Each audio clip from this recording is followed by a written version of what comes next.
नमस्कार साथियों, आप लोग को स्वागत है हमारे चैनल पे। तो आज की इस वीडियो में बात करने वाले हैं कि जो भी कैंडिडेट्स ईयर 2024 में एग्जामिनेशन देने वाले हैं मैट्रिक का, तो उसका हम ऑब्जेक्टिव का साइंस का ऑब्जेक्टिव क्वेश्चन इस वीडियो में करवाने वाले हैं। तो सबसे पहला जो चैप्टर है प्रकाश का परिवर्तन तथा आवर्तन, प्रकाश का परिवर्तन तथा आवर्तन से हम इस वीडियो में ऑब्जेक्टिव करवाने वाले हैं। तो सबसे पहला जो ऑब्जेक्टिव है, जैसा कि आप लोगों को देखने को मिल रहा होगा, तो पहला ऑब्जेक्टिव है कि प्रकाश की किरण गमन करती है। प्रकाश की किरण जो गमन करती है वो किस दिशा में गमन करती है? तो इसका जो सही उत्तर हो जाएगा ऑप्शन नंबर ए, यानी कि सीधी रेखा में गमन करती है। इसकी जो प्रकाश की जो किरण है वो सीधी रेखा में गमन करती है। इसका सही उत्तर हो जाएगा ऑप्शन नंबर ए।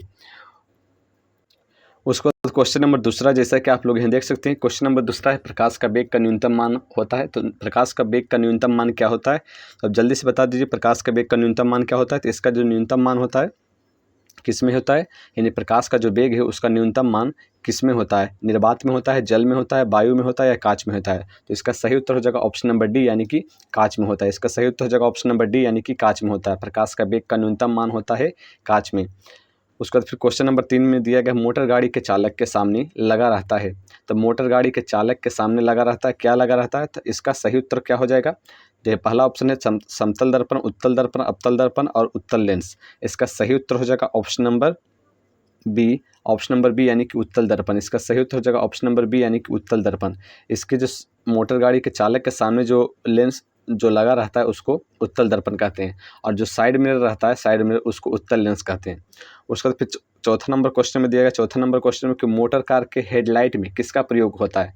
तो मोटर के कार के जो हेडलाइट होता है उसमें किसका प्रयोग होता है? समतल दर्पण का प्रयोग होता है, उत्तल दर्पण का प्रयोग होता है या अवतल दर्पण का प्रयोग होता है, या फिर यह चौथा ऑप्शन आप लोग को दिया गया है उत्तल लेंस का प्रयोग होता है। इसका क्या सही उत्तर हो जाएगा? तो मोटर कार के हेडलाइट में किसका प्रयोग होता है? तो इसका सही उत्तर हो जाएगा ऑप्शन नंबर 4 का, क्वेश्चन नंबर 4 का option number C. Option number C इसका सही उत्तर हो जाएगा, यानी कि अवतल दर्पण का प्रयोग होता है। उसके बाद फिर 5वां नंबर क्वेश्चन में दिया गया समतल दर्पण द्वारा बना प्रतिबिंब होता है। समतल दर्पण द्वारा बना प्रतिबिंब कैसा होता है? तो जो समतल दर्पण द्वारा बना प्रतिबिंब वास्तविक होता है, काल्पनिक होता है, या फिर दोनों होता है, या इनमें से कोई नहीं? तो इसका सही उत्तर क्या हो जाएगा? 5 नंबर का, 5 नंबर का सही उत्तर हो जाएगा ऑप्शन नंबर बी, यानी कि काल्पनिक होता है। इसका सही उत्तर हो जाएगा ऑप्शन नंबर बी, यानी कि काल्पनिक होता है। फिर 6 नंबर क्वेश्चन में दिया गया लेंस की क्षमता का SI मात्रक क्या होता है? लेंस की क्षमता का SI मात्रक क्या होता है? 6 का सही उत्तर क्या हो जाएगा? तो लेंस की क्षमता का SI मात्रक क्या होता है? पहला ऑप्शन है डायोप्टर, ल्यूमेन, लैक्स या एंगस्ट्रेन। तो इसका सही उत्तर हो जाएगा ऑप्शन नंबर ए, यानी कि डायोप्टर होता है। लेंस की क्षमता का SI मात्रक डायोप्टर होता है। फिर 7 नंबर क्वेश्चन में दिया गया प्रकाश की किरणों का पथ दर्शाने वाले चित्रों को कहा जाता है। प्रकाश की किरणों का जो पथ है, जो प्रकाश की किरणें निकलती है और उसका जो पथ है उसको दर्शाने वाले चित्रों को कहा जाता है। तो यहाँ पर आप लोग को ऑप्शन दिया गया है। पहला ऑप्शन दिया गया है किरण आरेख, दूसरा ऑप्शन दिया गया फोकस, तीसरा ऑप्शन दिया है किरण पुंज, और चौथा ऑप्शन दिया गया ऑप्शन नंबर डी, यानी कि इनमें से सभी। तो इसका सही उत्तर हो जाएगा ऑप्शन नंबर ए। 7 नंबर का सही उत्तर हो जाएगा ऑप्शन नंबर ए, यानी कि किरण आरेख कहा जाता है। क्या कहा जाता है? किरण आरेख कहा जाता है। इसका सही उत्तर हो जाएगा ऑप्शन नंबर ए, यानी कि किरण आरेख इसका सही उत्तर हो जाएगा। फिर क्वेश्चन नंबर 8 में दिया गया है, न्यूमेरिकल दिया गया है, जिसमें आप लोग कहा गया 2D क्षमता वाले लेंस का फोकसांतर होता है। तो यहाँ पर आप लोगों को फार्मूला याद रहेगा, तभी आप लोग को ये क्वेश्चन बनने वाला है। तो यहाँ पर देखिए सबसे पहले आप लोग को दिया गया है 2D क्षमता वाले लेंस का फोकसांतर क्या होता है। तो यहाँ पर आप लोग को जो क्वेश्चन दिया गया है इसमें आप लोग का जो फार्मूला है याद रहना जरूरी है। तो यहाँ पर आप लोग को लेंस की क्षमता का फार्मूला क्या होता है? लेंस की क्षमता को P से डिनोट करते हैं। इसका जो फार्मूला होता है 1/f। 1/f का मतलब क्या होता है? फोकसांतर। 1/f का मतलब क्या होता है? फोकसांतर होता है। ठीक है, तो यहाँ पर लेंस की क्षमता क्या होता है? P = 1/f। यहाँ पर आप लोग क्या पूछा है? यहाँ पर पूछा है फोकसांतर। फोकसांतर का मतलब क्या हुआ? f का मान पूछ रहा है। तो P का मान आप लोग को पता है 2D, यानी कि 2 दिया गया है। तो P का मान 2 दिया गया है, और यहाँ पर जो 1/f रहता है ये मीटर में रहता है। 1/f जो रहता है मीटर में रहता है, और आप लोग को जो हमेशा आंसर फोकसांतर का आप लोग को देना रहेगा वो सेंटीमीटर में देना रहेगा। जैसा कि आप लोग ऑप्शन में भी देख सकते हैं सेंटीमीटर में दिया गया है। तो जब भी आप लोग को मीटर से सेंटीमीटर में बदलते हैं तो 100 से गुना कर देते हैं। तो यहाँ पर हो जाएगा 100/f, 100/f। यहाँ पर हो जाएगा 100/f, नीचे हो जाएगा f, और f इधर चला आएगा और 2 नीचे चला जाएगा, तो 2 से कट जाएगा 50। तो यहाँ पर f = हो जाएगा 50 सेंटीमीटर, 50 सेंटीमीटर। और इसमें आप लोग ये भी पूछा जा सकता है कि ये जो 2D क्षमता वाले लेंस है इसका मतलब है ये कौन सा लेंस है।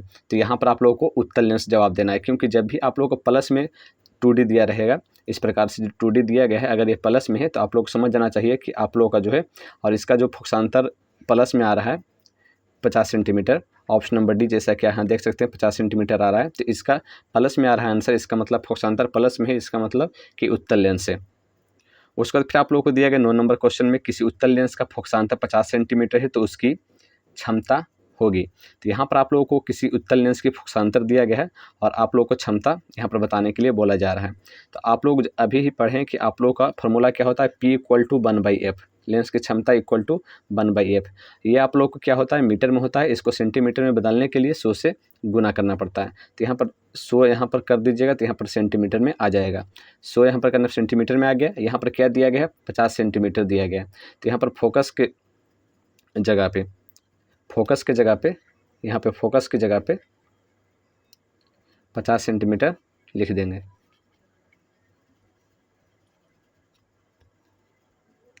फोकस की जगह 50 सेंटीमीटर लिख देंगे। तो यहाँ पर हो गया 50 दूना 100, यानी कि P = कितना आ गया, 2। P = क्या आ गया, 2। तो P = 2 आ गया। इसका मतलब क्या हो गया कि उसकी क्षमता पूछा गया था, तो P = 2 आ गया, यानी कि 2D। इसका सही उत्तर हो जाएगा ऑप्शन नंबर डी, यानी कि 2D आ गया। ठीक है, जैसा कि आप लोग देख सकते हैं यहाँ पर आप लोग का जो फोकसांतर दिया गया था वो प्लस 50 सेंटीमीटर दिया गया था, तो ये उत्तल लेंस है। अगर माइनस दिया रहता तो ये इसका मतलब हो जाता कि उसका जो लेंस है वो अवतल है। उसके बाद फिर आप लोग को दिया गया क्वेश्चन नंबर 10 में, प्रकाश के किरणों के समूह को कहते हैं। तो प्रकाश के किरणों के समूह को क्या कहते हैं, प्रकाश स्रोत कहते हैं, किरणपुंज कहते हैं, प्रदीप्त कहते हैं या प्रकीर्णन कहते हैं। तो प्रकाश के किरणों के समूह को किरणपुंज कहते हैं। प्रकाश के किरणों के समूह को क्या कहते हैं, किरणपुंज कहते हैं। इसका सही उत्तर हो जाएगा ऑप्शन नंबर बी, किरणपुंज। उसके बाद फिर आप लोग को 11 नंबर क्वेश्चन में दिया गया 11 नंबर क्वेश्चन में आप लोग को दिया गया है कि उत्तल लेंस की क्षमता होती है। उत्तल लेंस की क्षमता क्या होती है। पहला ऑप्शन दिया गया ऋणात्मक, धनात्मक, ए और बी दोनों या इनमें से कोई नहीं। इसका सही उत्तर क्या हो जाएगा 11 नंबर का। 11 नंबर का सही उत्तर हो जाएगा ऑप्शन नंबर बी, यानी कि धनात्मक होता है। उत्तल लेंस की जो क्षमता होती है, क्षमता का मतलब P जो होता है, P = 1/f, अभी फार्मूला आप लोग हमने बताया।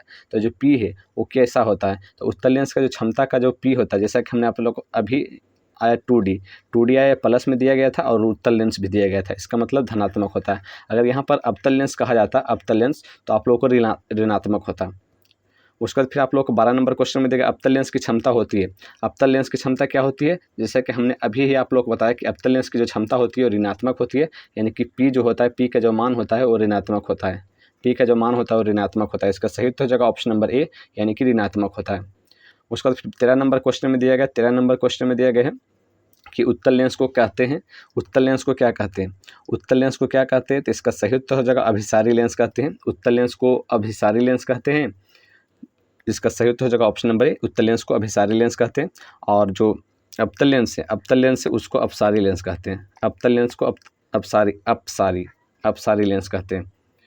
फिर 14 नंबर क्वेश्चन में दिया गया अवतल लेंस को कहते हैं। अवतल लेंस को क्या कहते हैं, अभिसारी लेंस कहते हैं, द्वि अवतल लेंस कहते हैं, अपसारी लेंस कहते हैं, इनमें से कोई नहीं। तो 14 नंबर क्वेश्चन में दिया गया है कि अवतल लेंस को क्या कहते हैं, तो इसका सही उत्तर हो जाएगा ऑप्शन नंबर सी, यानी कि अपसारी लेंस कहते हैं। ऑप्शन नंबर सी इसका सही उत्तर हो जाएगा। अभी हमने आप लोगों को बताया कि उत्तल लेंस को अभिसारी लेंस कहते हैं और अवतल लेंस को अपसारी लेंस कहते हैं।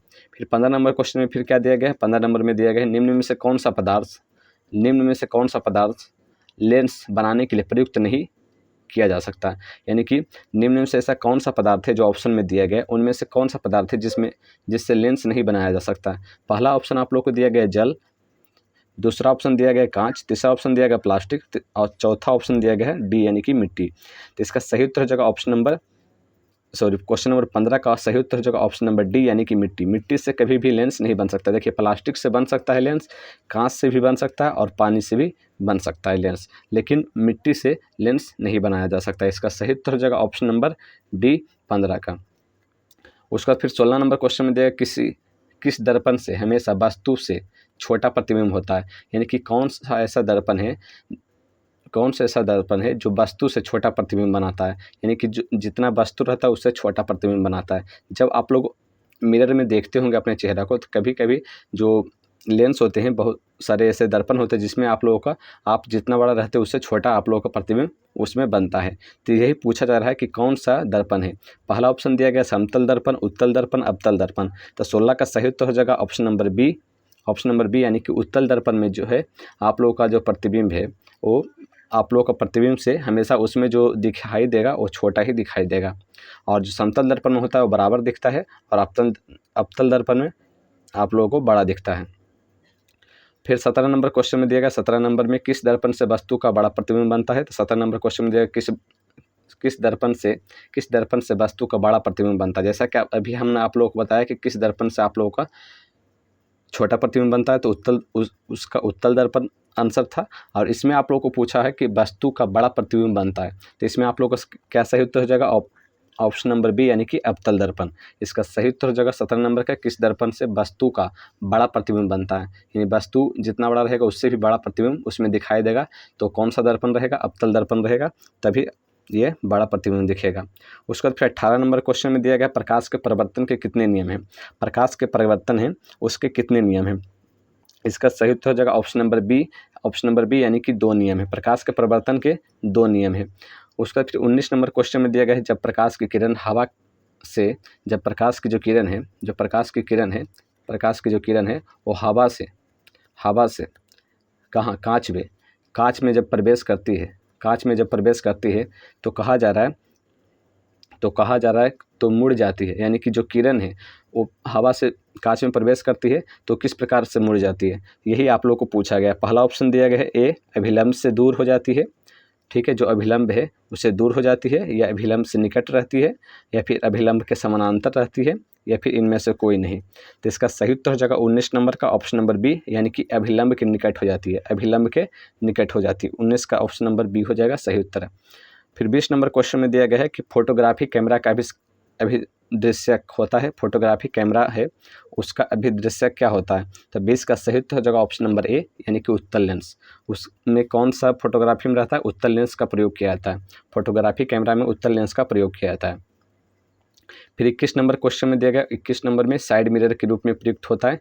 तो साइड मिरर के रूप में कौन सा प्रयुक्त होता है। तो इसमें आप लोग को सबसे पहला ऑप्शन दिया गया है अवतल दर्पण होता है, उत्तल दर्पण होता है, उत्तल लेंस होता है, या प्रिज्म होता है। तो इसका सही उत्तर हो जाएगा ऑप्शन नंबर बी, यानी कि उत्तल दर्पण होता है। इसका सही उत्तर हो जाएगा ऑप्शन नंबर बी, यानी कि उत्तल दर्पण होता है, यानी साइड मिरर के रूप में उत्तल दर्पण प्रयुक्त होता है। फिर 22 नंबर क्वेश्चन में दिया गया एक अवतल दर्पण की फोकस दूरी।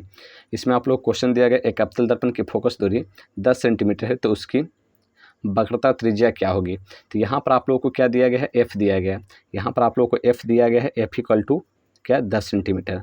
10 सेंटीमीटर देखिए 10 सेंटीमीटर पहले से ही दे दिया गया। तो यहाँ पर देखिए अवतल दर्पण दिया गया, अवतल दर्पण जैसे दिया रहेगा तो यहाँ पर आप लोगों को माइनस अपने से लगा देना है, जैसा कि हमने आप लोगों का ऊपर ही बताया। तो यहाँ पर आप लोगों को माइनस लगा देना, तो यहाँ पर 10 सेंटीमीटर हो गया। अब देखिए आप लोगों को वक्रता त्रिज्या यानी कि आर निकालने के लिए बोला जा रहा है, आर। तो यहाँ पर जो है एफ इक्वल टू होता है, एफ इक्वल टू जो फार्मूला होता है F equal to R by two, F equal to क्या होता है, आर बाई टू इसका फार्मूला होता है। तो यहाँ पर आप लोगों का यहाँ से आर निकाल लीजिएगा तो आर निकल जाएगा 2f निकल जाएगा, और यहाँ पर -10 सेंटीमीटर है तो 2 इंटू -10 सेंटीमीटर क्या आ जाएगा, -20 सेंटीमीटर। इसका सही उत्तर क्या हो जाएगा, 20 सेंटीमीटर।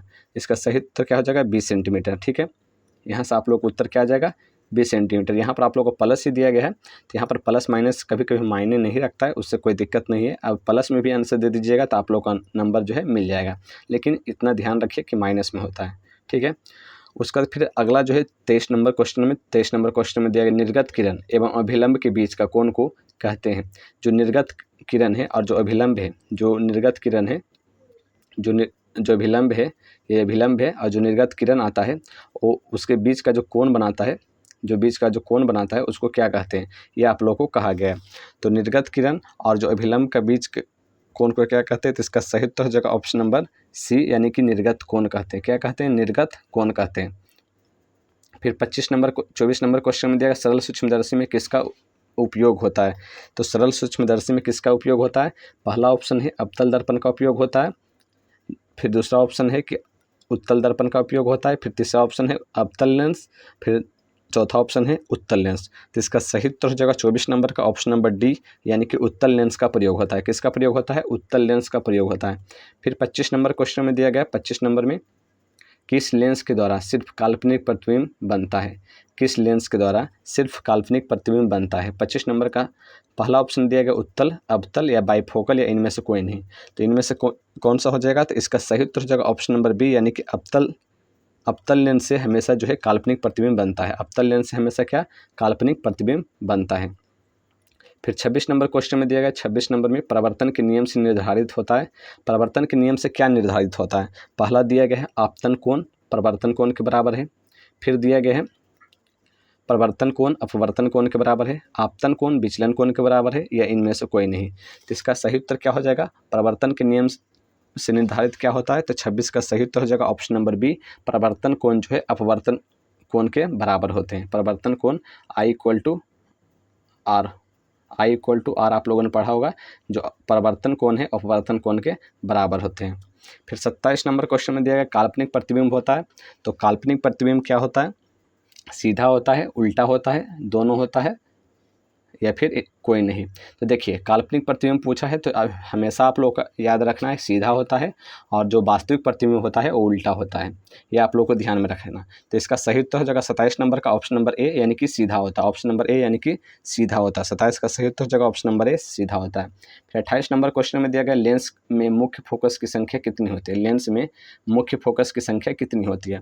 तो 28 का सही उत्तर क्या हो जाएगा? पहला दिया गया है 2, 1, 3 या कोई नहीं। इसका सही उत्तर हो जाएगा ऑप्शन नंबर ए, यानी कि 2 होता है। लेंस में मुख्य फोकस की संख्या 2 होता है। फिर आप लोगों को 29 नंबर क्वेश्चन में दिया गया, 29 नंबर में कि सर्च लाइट का प्रवर्तक सतह होता है। जो सर्च लाइट है उसका प्रवर्तक सतह किस चीज़ का बना होता है? उत्तल, अवतल या समतल? यानी कि उत्तल का बना होता है, समतल अवतल का बना होता है, या फिर समतल का बना होता है। तो इसका सही उत्तर हो जाएगा 29 नंबर का ऑप्शन नंबर बी, यानी कि अवतल का बना होता है। जो सर्च लाइट होते हैं उसका जो प्रवर्तक सतह है वो अवतल का बना होता है। फिर 30 नंबर में दिया गया दाढ़ी बनाने में कौन सा दर्पण प्रयुक्त होता है? जो दाढ़ी बनाया जाता है तो उसमें कौन सा दर्पण प्रयुक्त किया जाता है? पहला ऑप्शन दिया गया है समतल दर्पण, दूसरा ऑप्शन दिया गया उत्तल दर्पण, फिर तीसरा ऑप्शन दिया गया है अवतल दर्पण, या कोई नहीं। तो इसका सही उत्तर हो जाएगा ऑप्शन नंबर सी, यानी कि अवतल दर्पण का प्रयोग किया जाता है। दाढ़ी बनाने में अवतल दर्पण का प्रयोग किया जाता है। फिर आप लोग 31 नंबर क्वेश्चन में दिया गया एक उत्तल लेंस की क्षमता एक डायोप्टर है। एक उत्तल लेंस की क्षमता एक डायोप्टर है, तो उस लेंस की फोकस दूरी है, तो उस लेंस की फोकस दूरी क्या है? ये आप लोगों को पूछा गया है। अभी हमने आप लोगों को ऊपर में बताया कि क्या फार्मूला है, P equal to 1/f। P equal to 1/f। यहाँ पर एक डायोप्टर दिया गया है, यानी कि P का मान दिया गया है, तो P का मान एक हो जाएगा, और ये जो 1/f रहता है मीटर में रहता है, और यहाँ पर आंसर आप लोग देख सकते हैं सेंटीमीटर में दिया गया है। तो सेंटीमीटर में दिया गया तो मीटर से सेंटीमीटर में बदलिएगा तो 100/f हो जाएगा, 100/f हो जाएगा, f इधर जाएगा तो f इक्वल टू 100 सेंटीमीटर। तो इसका सही उत्तर हो जाएगा ऑप्शन नंबर सी, यानी कि 100 सेंटीमीटर। फिर आप लोग को 32 नंबर क्वेश्चन में दिया गया किसी गोलीय दर्पण तथा किसी पतले गोलीय लेंस, किसी गोलीय दर्पण है और कोई पतले गोलीय लेंस है, दोनों को की फोकस दूरियां जो है 15 सेंटीमीटर है। तो दर्पण तथा लेंस संभवतः है दोनों की जो फोकस दूरियां है -15 सेंटीमीटर है। तो ये जो दोनों दर्पण या फिर लेंस जो है दोनों अवतल है, दोनों उत्तल है, या फिर दर्पण अवतल है और लेंस उत्तल है, और चौथा ऑप्शन है दर्पण उत्तल और लेंस अवतल। तो इसका क्या हो जाएगा? तो इसका 32 नंबर का सही उत्तर क्या हो जाएगा? 32 नंबर का ऑप्शन नंबर ए, यानी कि दोनों अवतल है। जब भी आप लोगों का माइनस में फोकस दूरियां दिया रहेगा, इस बात को आप लोग ध्यान में रखिएगा, जब भी आप लोगों को माइनस में फोकस दूरियां रहेगा दिया हुआ, तो इसका मतलब है कि वो अवतल दर्पण है। इसका मतलब क्या है? अवतल दर्पण है। इसका मतलब क्या है? वो अवतल दर्पण है, या फिर अवतल लेंस है। तो आज की इस वीडियो में इतना ही रहने देते हैं। आप लोग का पार्ट 2 परावर्तन और अपवर्तन के चैप्टर से पार्ट 2 वीडियो आप लोग को कल अपलोड किया जाएगा। धन्यवाद। जय हिंद, जय भारत।